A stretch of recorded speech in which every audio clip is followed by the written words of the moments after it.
Thank you, Chris, for sharing about the book you're reading here. Tell us what you're reading. I'm reading Catch-22 by Joseph Heller, and it was written in '61. It actually took a few years for it to take off. It became a bestseller within a year or two, but it wasn't right out of the gates with it. It kind of has a cult taking like that, and personally, I think it has that simply because of the style.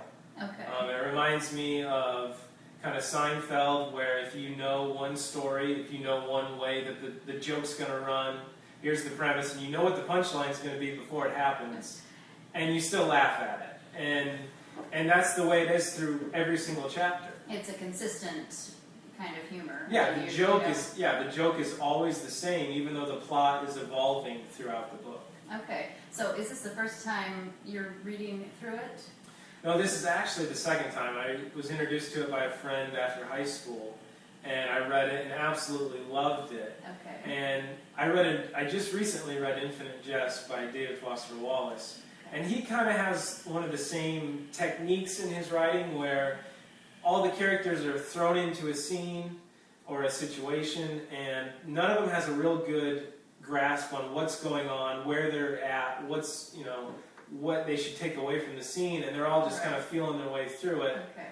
And it's just how all these characters, when they come together, how that all pans out. Okay.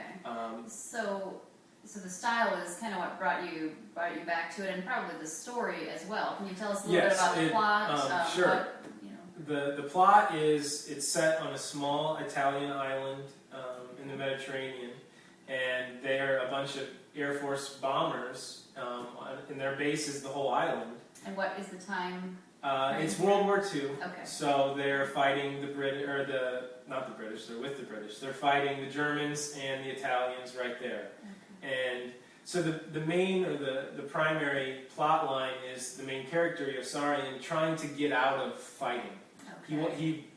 He's trying to live forever or die trying. It's one of the lines that he has. So the entire book is him trying to get out, whether it's faking an illness or coming up with a reason to leave, pleading insanity, something like that. Okay, and hasn't Catch-22 kind of become its own phrase, almost like its own term? How can you explain that for us? Yes, Joseph Heller actually invented it, and so one of the famous lines in the book is there was just one catch, and that was Catch-22.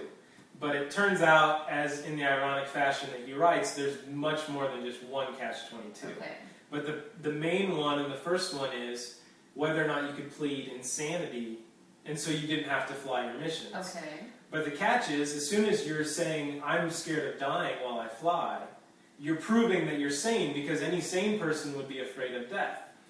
Right. But as soon as you're sane, then you have to fly the mission. Okay. But if you say you want to fly, then you're going to fly anyways. So it's kind of a circular, no way of getting out of it. There's no way of getting out. And that kind of helps drive the entire book. Similar to the ironic technique that he uses, there's also this idea that one way or the other, nothing good's going to come out of it.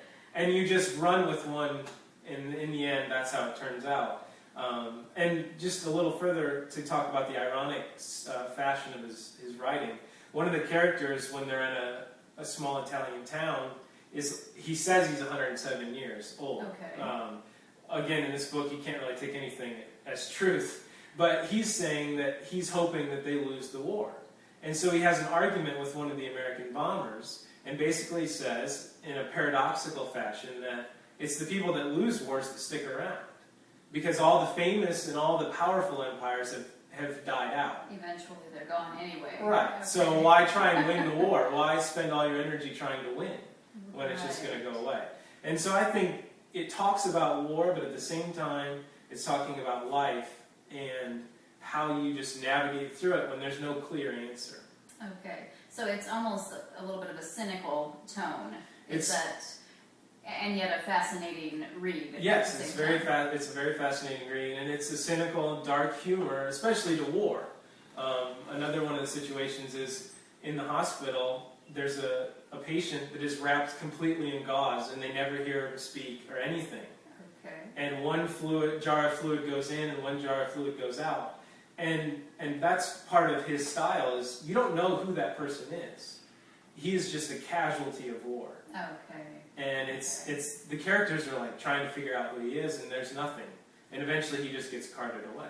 And that just helps build the whole tone of the whole story. Sure, it's a very cynical look at war, but that's what draws me to it, because there's very interesting perspectives out It's there. an intriguing book. Yes. Well, thank you very much, Chris, for sharing it with us. And Thank you. it sounds like a fascinating read.